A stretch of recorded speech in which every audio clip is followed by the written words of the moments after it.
Hi all, welcome to my YouTube channel if you're a current subscriber.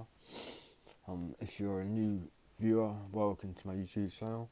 I tend to make videos about my schizophrenia, anxiety, depression, prescription meds, illicit drugs, my illicit drug use in the past, and remote control cars is another subject I make videos on when I've got one or two. But I haven't got any now as I sold them a while back. Anyway, this video is a vlog of my OxyContin addiction. I got off OxyContin about 2 years ago, but I still think about those tablets every day. I used to buy OC80s, 80mg OxyContin off the internet. This is way before the time release pills came out. I used to be able to crush my OC80s up. I used to get OC20s off the doctor. I used to get 3 OC20s a day for my pain, bursitis in the hip and migraine headaches as well. I used to get them prescribed for next to nothing because my doctor was really prescription happy. And he was from Portugal. He was a great doctor in that sense, but he was a bad doctor in that he prescribed me anything I wanted without reason, really. I never had any scans or anything, he just prescribed what I wanted. I got morphine out of him, dihydrocodeine, tramadol, codeine, phosphate, OxyContin, Oromorph, all them, Valium, 30mg of Valium a day, all sorts of things. I never got cut down or anything. He just wanted to kill me, I think. But I was taking 60mg of OxyContin a day. But as you may be aware, 60mg isn't really enough to give you a nod. So I used to abuse them. I used to take about 120mg and I would get a nod off that. I would be gouching out off 120mg for about 6 hours. My mum would come to the living room in the in the morning, but that's my middle of the night, because I used to go to sleep at 3 in the morning. I can't help speaking Devonshire, but I'm Devonian. Can't understand it though, probably. But I've been living in Cornwall now, the county southwest of Devon, and it's the furthest southwesterly county in the whole of the UK. But I live in the north end of it in Bude, so not too far from the Devon border. Anyway, I think about OxyContin, I dream about OxyContin. I dream about one day getting some more Oxys, but I know I won't. I don't really have a need for them, other than to get high, but it doesn't stop me thinking about them. I class them as a highly addictive substance, as like in America, Purdue Pharma were sued for millions and millions of pounds for getting people hooked on OxyContin and other prescription drugs such as Vicodin. And oxycodone is another one in America. Heard of it, and Percocet as well. That's another opioid that you have in America. We don't have that over here. Like Tylenol, I think Tylenol is paracetamol, isn't it? It might not be. Correct me where you can. Because I'm not an American. I'm an English person. I just know the names of American drugs. I don't know how they compare to English drugs though, but English drugs are pretty weak usually.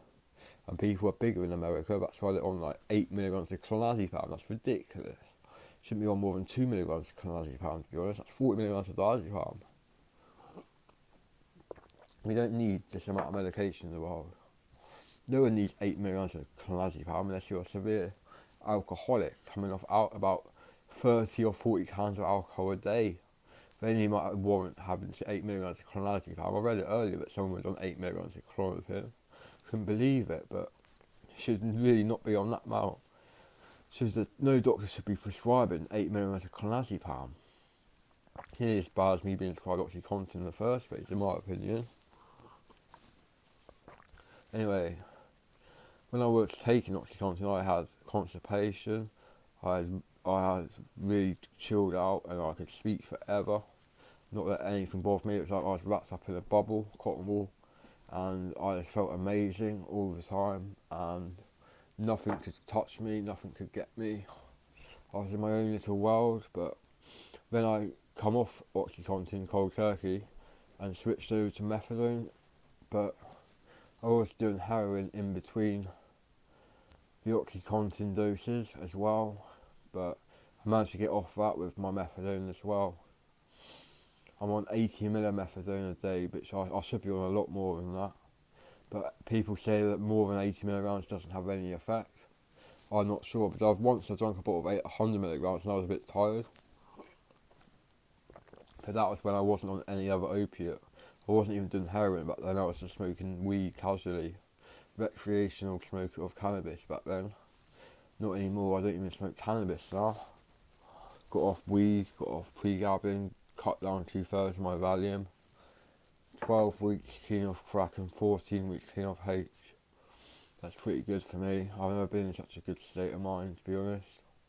This is just a vlog of my withdrawals on the 21st of April 2020. That's today's date. I'm doing quite well. I'm just waiting for someone to get back with the shopping so I can smoke some more tobacco. Hand rolled cigarette. I'm running out of tobacco today and I'm waiting for some more. So I might as well make this video for a bit longer and just talk about my withdrawal symptoms. My withdrawal symptoms include restlessness, high anxiety, acute anxiety, depression because my dopamine receptors, then endorphins weren't working properly, and I had hardly any dopamine in my brain because of the reduced activity, because I wasn't taking my OxyContin. Yeah. First of all, they cut me down to 40 milligrams of OxyContin from 60 milligrams of Oxy.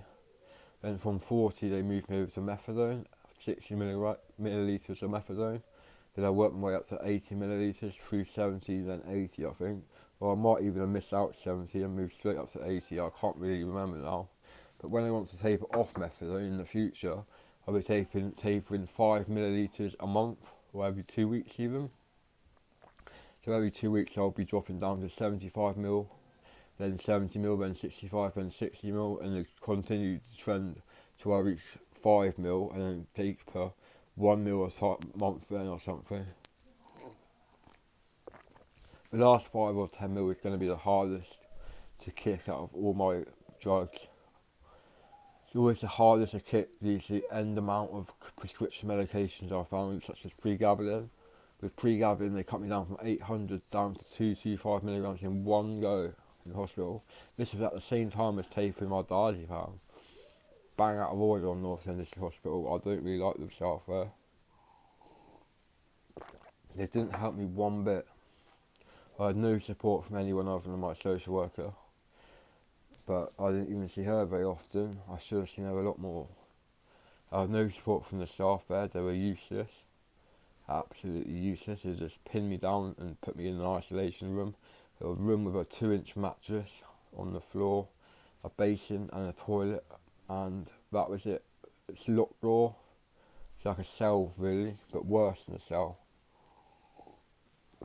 In prison you can have a console, PlayStation 4, Xbox One, whatever you want, but this room didn't have a TV in.